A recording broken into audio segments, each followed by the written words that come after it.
On Wednesday, February 18th, Mark Zuckerberg, for the first time in his life, is going to have to answer questions under oath, not to Congress, not to some Senate subcommittee where he can run out the clock, but to a jury of regular people, in this case in Los Angeles. It is a fundamentally different situation for him and for all of us. So here's what I think you need to watch for. Mark Zuckerberg, as you know, has testified before Congress many times. And in those cases, they are performances. I've always been very frustrated when the CEOs of big tech companies show up in front of Congress because these are people who truly have the legal authority to force these folks to answer real questions. But so much of the time, the senators spend their times, just performing, right? They give a speech that they want to give, that they want to have clipped for social media, or they want to get into some kind of fight with the guy rather than getting real questions about how they run their businesses, what those businesses know about us, and what damage they might have been doing and might have known they were doing to all of us. Well, this is a case in which we're going to be able to actually get real answers to real questions because he'll be in front of a jury, and a jury is something else, right? They are evaluating his credibility and not just his talking points, right? So we've seen already that legal analysts are predicting that the trial, which is underway now and where he testifies on Wednesday, is a place where Zuckerberg's strategy will probably be to kind of lean on his, life as a father, as a parent, and that he will. This is something that legal analyst Kimberly Palin of the firm Withers told CNN that he'll talk about himself as a father and that he's doing everything he can to protect kids, right? That Meta does everything it can to do that. So you should really watch for how the jury, first of all, reads that. Does he come off as credible in that way? He is not a guy famously known for his ability to convey warmth or human connection. And so his ability to convince the jury that he is a thoughtful, loving father who would never do anything to harm kids en masse, right? That'll be a real question mark. But the big thing, the reason that I think all of us in my world are most interested in what he's doing has to do with the documents that we have seen out there, right? The documents are the trap for Zuckerberg because it isn't really what he says. It's the documents already in evidence that will be put in front of him. And these are really quite damning, the ones that we have seen. Because it turns out that when you have unfiltered conversations between people internally at a company like Meta, they get pretty mercenary pretty quick. They don't sound like loving parents. They sound like something else. There's a 2018 Meta strategy document, for instance, that wrote, quote, "If we want to win big with teens, we must bring them in as tweens." That's not a thoughtful parent talking. That is a company trying to get customers into a pipeline. There was also an internal email chain in which Meta's tech chief, a guy named Andrew Bosworth, the Boz as he's known, told Zuckerberg directly about what were plastic surgery filters, basically filters on Instagram that could, in theory, allow you to see what you would look like when you had plastic surgery. And there was, it turns out, internal debate as to whether or not that was okay. And in prior testimony we saw on February 11th from Adam Mosseri, it came to light that there had been quite a bit of discussion about this, including a November 2019 email exchange in which the Boz basically is saying that he has notified Zuckerberg about this plastic surgery digital filter and that the Facebook founder might want to, quote, review before implementing.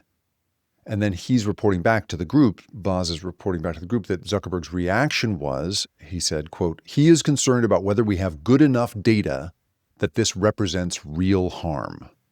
Okay? That's also, I think, that's going to be a hard thing to push back against once you've tried to position yourself as a parent. So that's another one that we're going to need to watch for.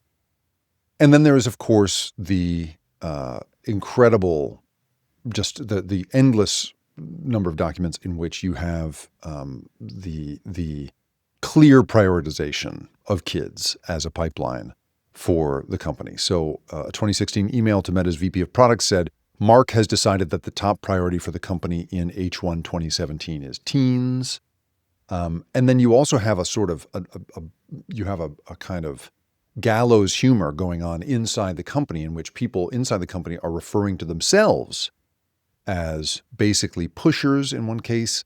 Another one talks about it like a drug.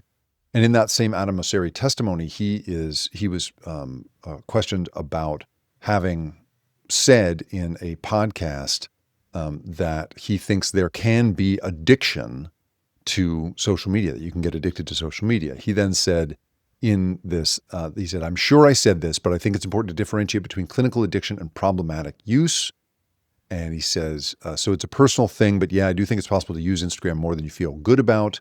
Too much is relative. It's personal, right? This is another case in which it's one thing to do this in front of the cameras, in front of a jury, in front of in front of the Senate, in front of some subcommittee. It is a very other thing to say this in front of a jury. So this is the document problem that, and it's the reason that folks like me have been referring to this as the big tobacco problem here, right? That this is something that harkens back to the legal strategies that came back when we were suing big tobacco, is the documents inside those companies that showed that big tobacco knew there was harm being perpetrated here and decided to ignore it. And the question here will be, again, what did you know, and did you at some point stop caring about the harms that you knew about? That's the real question here. And that's what gets us off into the third thing to be watching for here, which has to do with Section 230. So for anyone who needs a refresher, Section 230 is this portion of the 1996 Telecommunications Act put in when Clinton was in office that basically offers kind of blanket immunity to these platforms when it comes to any kind of responsibility for what people post on there. The crazy stuff that you and I post on there is not their legal responsibility. They are just considered a neutral platform, a bulletin board on which crazy people can post whatever they want. They're not held responsible for that. They're just the infrastructure by which that stuff gets out there, as opposed to a publisher, right, where you are taking responsibility for what goes up and you are legally liable for what goes up. Instead, these guys just say, we are just the plumbing. We're not responsible for the water. So the trial hinges on that argument that the Meta's position is basically going to be, we're not responsible for this stuff. We just offer the best possible infrastructure.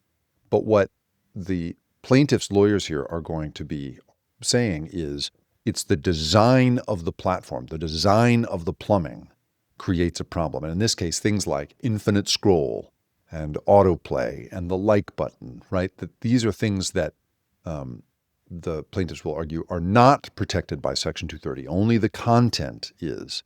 And already, the judge in this case has ruled that jurors can consider design liability.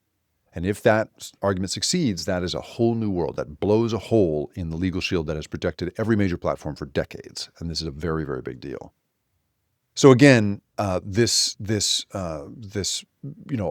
is also, of course, what Mosseri gave away last week, that there was that he acknowledged that use of the platform can be problematic, just not what he called clinically addictive. And so that distinction matters legally, but it's a really thin rope to walk when you're talking about jurors who may very well themselves be parents. We don't know what kind of challenges people put forth here, but it's going to be really hard to have, I think these executives are going to have a hard time speaking to a jury about how much they care about this stuff, how much they think there's an important distinction between problematic use and true addiction, all of this stuff, when the jurors are also going to be presented with these internal documents saying the opposite, and that the design of this system may very well have caused the harms that they are being sued over. So the reason, of course, that I care about all of this, right, is that these are all the questions that are right at the heart of my coverage, which has to do with these questions of how systems are designed, what the inadvertent and sometimes intentional effects of those design decisions are, who profits from that, who winds up paying for that, either in money or in soul. And in this case, we are truly watching a jury with the potential to decide whether the answer to who pays is the company, or whether in the end the jury decides that the responsibility lies with kids and with their parents.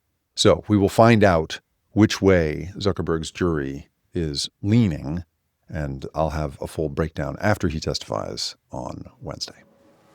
The Rip Current is produced and created by me, Jacob Ward. And if you liked this show and you want more content like this, go to theripcurrent.com, where I publish a weekly newsletter that covers these same sorts of stories of the big invisible forces that have us all in their grip.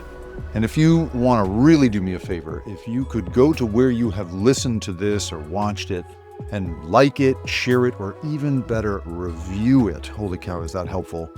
It's the best possible way for me to find a new audience. I really appreciate you being here. Thanks for listening.